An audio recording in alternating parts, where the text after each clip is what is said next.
একদিন গ্রামের প্রান্তে রহিম নামে এক দরিদ্র কৃষক থাকত।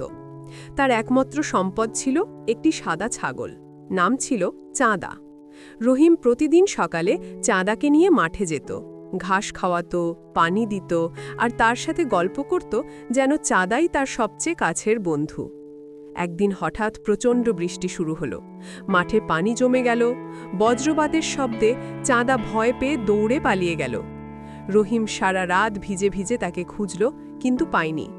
সকালে সূর্য উঠলে ক্লান্ত রহিম গ্রামের পাশের জঙ্গলে গিয়ে দেখল চাঁদা একটা গাছের নিচে আটকে আছে, কাঁদছে।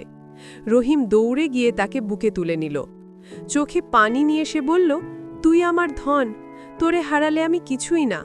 চাঁদা রহিমের মুখ চেটে দিল, যেন বলছে, আমি এখানেই আছি। সেই দিন থেকে রহিম আর কখনো চাঁদাকে একা ছাড়ত না। দুজনের বন্ধন গ্রামের সবাইকে শিখিয়ে দিল, প্রাণীরও ভালোবাসা আছে, শুধু মানুষ বুঝতে জানলে।